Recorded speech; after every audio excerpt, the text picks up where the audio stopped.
Yeah, I'm personally really excited to hear more about what industries and companies are facing as they try to scale up and take advantage of AI, and try to build some business value out of it. From our perspective, we're very much looking to optimize the business ROI that companies are trying to acquire with AI, and so it's really exciting to hear about how they're using AI, operationalizing it, and using it to improve their customer experiences. But from our case, trying to find those direct applications of where AI is most effective and how to apply our software to optimize it the most.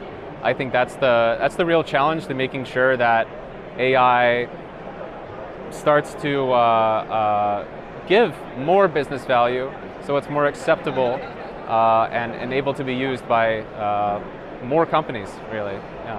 Yeah, we're really excited to be talking and entering the market for large language models.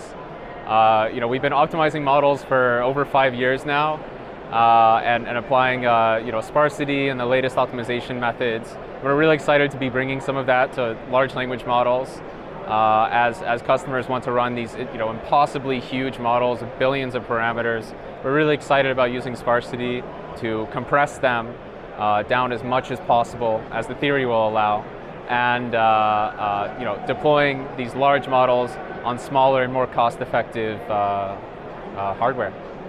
Yeah, in AI, with how fast it's moving and so many companies and so much action, there's a lot of different angles that companies feel compelled to move in. So I think one of the things that's a big challenge is trying to figure out what's the best investment and what isn't losing their position in the market by investing too heavily in one way.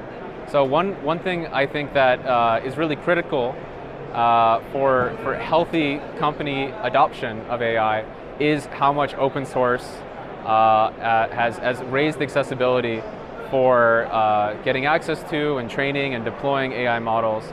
So I think from our perspective, continuing to push and release more open source features, embracing the community of researchers and engineers that work to make our all open source software great, is a big factor that companies look at when they want to not just invest their time and money, but invest their engineering hours and their infrastructure costs and IT costs in making sure that the software they're building their software around is not locking them into anything unnecessary, and allows them to grow and develop and be flexible as new models come out on a weekly basis and architectures change wildly.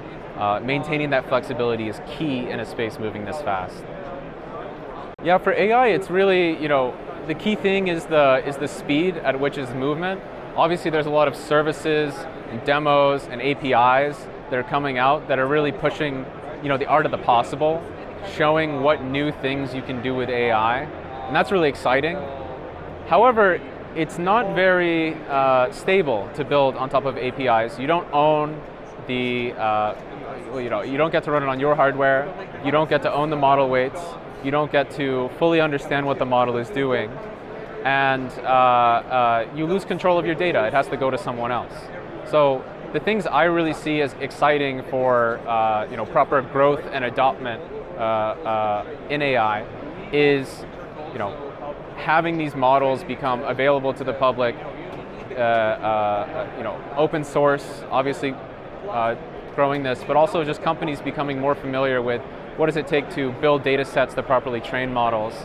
And I really think companies owning their models, owning their data, will make them the strongest in fully understanding and growing to match the challenges of using AI in modern business settings.